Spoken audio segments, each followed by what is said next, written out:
In today's video, I'm going to teach you how to keep idle time in Hubstaff.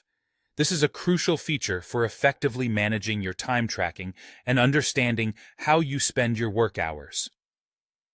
Whether you're managing a team or just looking to keep better track of your personal productivity, setting your idle time preferences in Hubstaff is a great step towards achieving better workflow management. First things first, you'll want to open up your preferred web browser.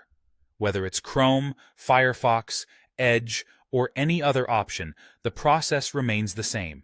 Once your browser is open, head over to the search bar and type in Hubstaff. This will bring up a list of results with a link to the Hubstaff website. Go ahead and click on that to be directed to their homepage. Next, you'll need to sign in to your Hubstaff account. If you already have your credentials saved, this should be a breeze.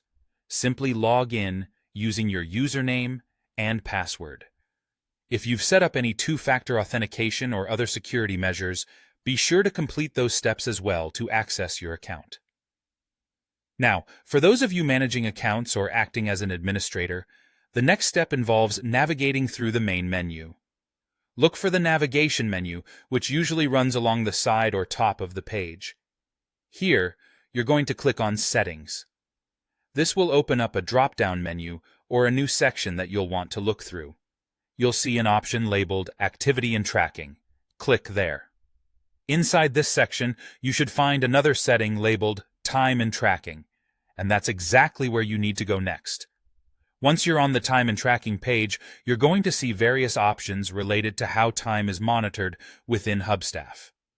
The one we're specifically interested in today is titled Timer and Tracking. Click on this option to reveal more settings. This is where you'll find the setting for Keep Idle Time.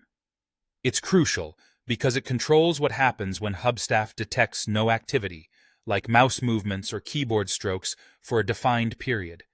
You'll have three options to choose from here. If you select Prompt, Hubstaff will ask users whether or not they'd like to keep the idle time. If you choose Always, it'll automatically include idle time in the tracked hours. Finally, selecting Never will mean that any idle time detected will be excluded from the recorded hours automatically. Decide which option best suits your needs.